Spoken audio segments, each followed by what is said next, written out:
কর্মীকে আপনারা খুন করেছিল।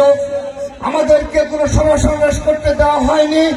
বাংলাদেশের প্রতিটি ক্যাম্পাস থেকে ছাত্রদলকে বিতাড়িত করে রাখা হয়েছিল। তারপরও আপনি এই আমাদের ছাত্রদলের মনোবলকে ভেঙতে পারেনি। এই ছাত্রদলের মনোবলে কোনো প্রভাব পড়েনি।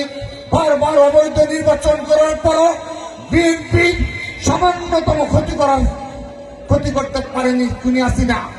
সেহেতু খুনি হাসিনা থাকাকালীন সময়ে যদি বিএনপি তার শক্তিমত্তার পরিচয় দিতে পারে, এখন তো খুনি হাসিনা পালিয়ে গেছে। আওয়ামী লীগের এই দেশে আর কোনো অস্তিত্ব নেই, ছাত্রলীগের কোনো অস্তিত্ব বাংলাদেশে নেই। সেহেতু যত ষড়যন্ত্র করুক তা করেন না কেন, কোন ষড়যন্ত্র এই দেশে বাস্তবায়ন হবে না ইনশাআল্লাহ। এবং সেই ষড়যন্ত্র আপনাদের আগ্রাসী মনোভাবকে মোকাবেলা করার জন্য বাংলাদেশ জাতীয়তাবাদী ছাত্র দলের নেতৃত্বে বাংলাদেশের সকল ক্যাম্পাসে সকল ছাত্র সংগঠন এক এবং ঐক্যবদ্ধ রয়েছে।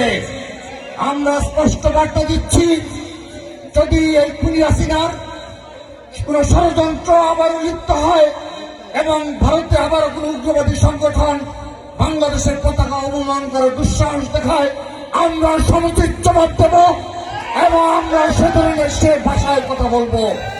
যখন খুনি হাসিনা ছিল তখন রাজপথে এই পুলিশের বিরুদ্ধে যে ভাষায় কথা বলার প্রয়োজন ছিল, ছাত্রদল সেই ভাষায় কথা বলেছে। যে ধরনের কৌশল অবলম্বন করা উচিত ছিল, আমরা সেই ধরনের কৌশল অবলম্বন করেছিলাম।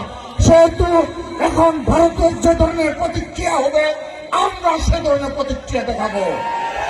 সেজন্য প্রতিবেশী রাষ্ট্র হিসাবে বলছি, আপনারা এখনো এই দেশের জনগণের মনোভাব বুঝতে চেষ্টা করুন এবং সাধারণ জনগণের সাথে সম্পর্ক স্থাপন করুন, সেই প্রত্যাশা রেখে এবং আগামীতে বাংলাদেশ জাতীয়তাবাদী ছাত্রদল, যুবদল, স্বেচ্ছাসেবক দলের সকল পর্যায়ের নেতা কর্মীদের জাগ্রত থাকার আহ্বান জানিয়ে সকল ষড়যন্ত্র মোকাবেলা করার জন্য মানসিক ও শারীরিক প্রস্তুতি রাখার আহ্বান জানিয়ে বিদায় নিচ্ছি।